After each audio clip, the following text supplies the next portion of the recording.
Assalamualaikum warahmatullahi wabarakatuh. Hello guys. Perkenalkan, nama saya Nada Oktavia, NIM 19771055. Saya dari jurusan Pendidikan Agama Islam. Saya sedang menempuh pascasarjana semester 3. Di sini saya akan membahas tentang studi kebijakan tentang pelaksanaan supervisi kepala sekolah. Analisis Permendiknas nomor 12 tahun 2007. Ingin tahu selengkapnya? Apa sih yang kita bahas? Ada 3 poin penting ya, yang harus kalian ingat dan dengerin baik-baik. Yang pertama yang kita bahas adalah kebijakan pendidikan. Apa sih kebijakan pendidikan itu? Yang kedua, tentang supervisi kepala sekolah. Apa sih supervisi kepala sekolah? Apa bedanya supervisi kepala sekolah sama yang lainnya? Terus yang terakhir, yaitu poin ketiga, yaitu analisis kebijakan pendidikan antara pelaksana supervisi kepala sekolah, tinjauan Kemendiknas nomor 12 tahun 2007. Jadi kita harus analisis secara kuat di situ, oke? Nah, itu 3 pembahasan. Kebijakan pendidikan. Apa itu kebijakan pendidikan? Kebijakan pendidikan dalam bidang pendidikan diartikan kebijakan publik yang mengatur terkait penyerapan sumber, alokasi, dan distribusi sumber serta pengaturan perilaku dalam ranah pendidikan. Jadi, semua yang berkaitan dengan sumber, alokasi, dan distribusi itu semuanya terdapat pada ranah pendidikan. Dan itu harus dilandasi oleh kebijakan pendidikan. Kebijakan pendidikan menurut HAR Pilar menjelaskan bahwa kebijakan pendidikan yang merupakan keseluruhan proses dan hasil perumusan langkah-langkah strategis pendidikan dan dijabarkan dari visi misi pendidikan dalam rangka mewujudkan tercapainya tujuan pendidikan dalam suatu masyarakat untuk satu kurun waktu tertentu. Selanjutnya yaitu mengenai karakter kebijakan pendidikan. Apa itu karakter kebijakan pendidikan? Di sini saya cantumkan ada 3 poin. Yang pertama, memiliki tujuan pendidikan yang jelas dan terarah. Jadi, ketika mengenai kebijakan pendidikan, itu harus tujuan yang jelas. Dan nggak boleh itu masih abu-abu atau masih dibimbangkan. Nah, itu nggak boleh. Jadi harus tujuan yang jelas. Yang kedua, memiliki aspek legal formal. Legal formal yakni kebijakan harus memenuhi syarat konstitusional. Dan yang ketiga yaitu memiliki konsep operasional, yakni kebijakan pendidikan dijadikan sebagai panduan, jadi sebagai pedoman. Selanjutnya yaitu mengenai supervisi kepala sekolah. Jadi supervisi kepala sekolah itu memiliki 2 kata, yaitu yang pertama supervisi. Supervisi itu apa? Diartikan sebagai layanan yang disediakan oleh pimpinan untuk membantu guru-guru agar menjadi guru atau personal yang semakin cakap sesuai dengan perkembangan ilmu pengetahuan pada umumnya.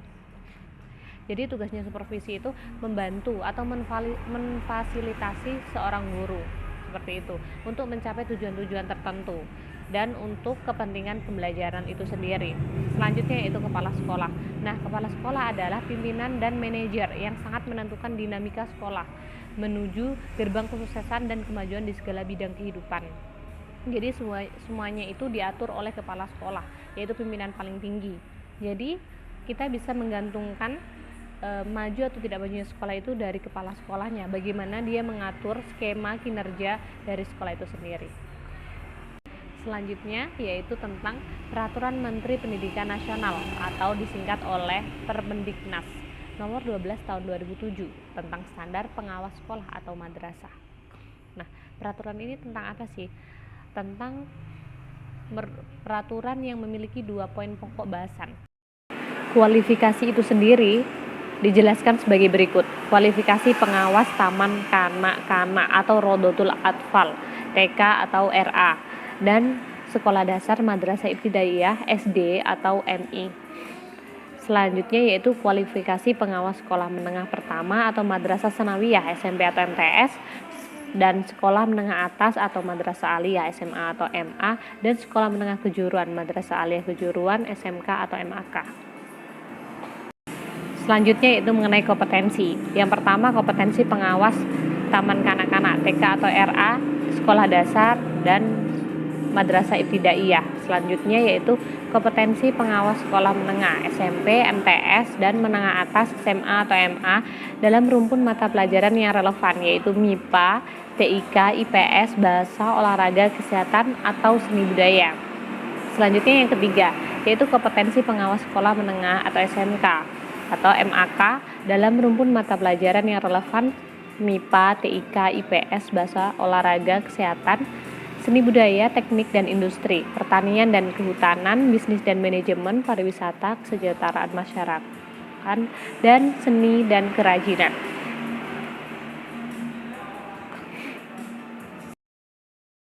Poin terakhir yang menjadi pembahasan paling penting dalam pembahasan ini adalah analisis kebijakan pendidikan tentang pelaksanaan supervisi kepala sekolah tinjauan peraturan Menteri Pendidikan Nasional atau Permendiknas nomor 12 tahun 2007 tentang standar pengawas sekolah atau madrasah, yaitu mengenai analisis kebijakan pendidikan tentang pelaksanaan supervisi kepala sekolah tinjauan peraturan Menteri Pendidikan Nasional atau Permendiknas nomor 12 tahun 2007 tentang standar pengawas sekolah atau madrasah.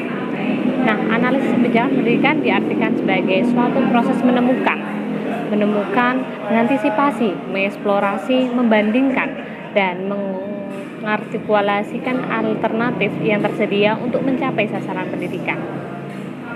Untuk penjelasan ke 5 poin yang tadi, poin pertama yaitu memverifikasi, membatasi dan memerinci masalah pendidikan.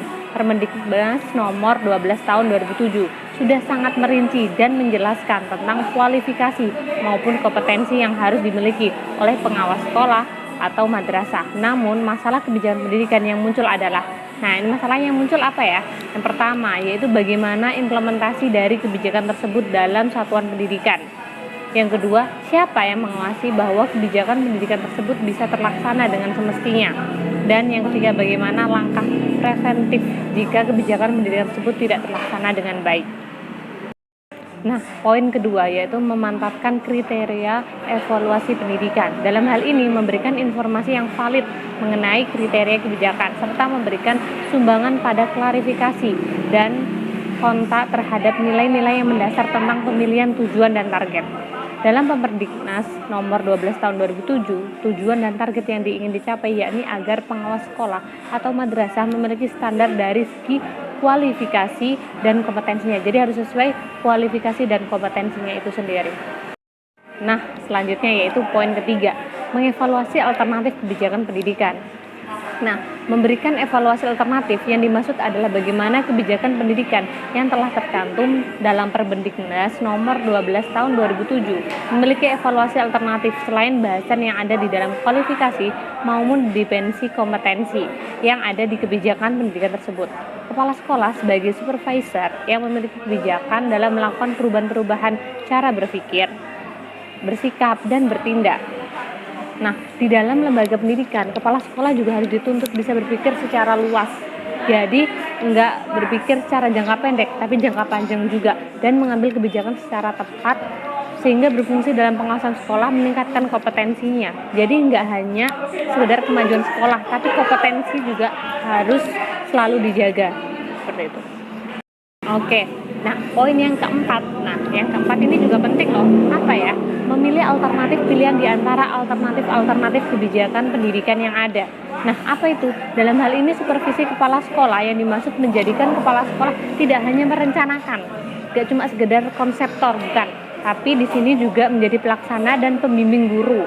Jadi pembimbing guru menjadikan kepala sekolah memiliki peran penting dalam menjadikan dirinya sebagai pengawas sekolah atau madrasah, sehingga bagaimana macam kualifikasi maupun beberapa macam dimensi kompetensi nantinya akan dijadikan sebagai panduan sebagai alternatif dalam penentuan kebijakan. Nah, dan juga terlepas dari kebijakan pendidikan yang telah tercantum dalam kebijakan tersebut di suatu lembaga pendidikan seperti sekolah. Jadi di sini digarisbawahi bahwa seorang kepala sekolah atau supervisor nggak hanya sebagai konseptor, tapi juga sebagai pembimbing pelaksanaan pembelajaran, yaitu pembimbing guru. Oke, poin 5. Poin 5 itu adalah poin terakhir ya, yang penting yaitu bagaimana kita mengawasi atau juga memantau hasil outcome dari kebijakan pendidikan. Jadi kebijakan pendidikan itu kita harus tahu outcome-nya itu apa sih. Nah, yang dimaksud di sini adalah memberikan perumpamaan tentang dimensi kompetensi supervised akademik, outcome tentang konsep dan kecenderungan perkembangan tiap mata pelajaran dan rumpun mata pelajaran yang relevan. Nah, nantinya setiap guru memahami dengan benar tentang kebijakan pendidikan tersebut. Tidak hanya sebatas menyampaikan ilmu, melainkan juga menjelaskan bagaimana relevansi dunia nyata yang akan kita alami. Jadi dia harus seorang guru itu bisa menjelaskan ilmu, pengetahuan, dan ilmu dalam kenyataan di dunia sendiri. Yaitu bagaimana dia bisa menggabungkan realitas yang ada dalam kehidupan sehari-hari dengan pengetahuan yang berkembang seperti itu. Oke, jika masih ada yang kurang jelas, kita bisa diskusi bersama ya. Oke, terima kasih. Thanks for your attention and see you next time. Assalamualaikum warahmatullahi wabarakatuh.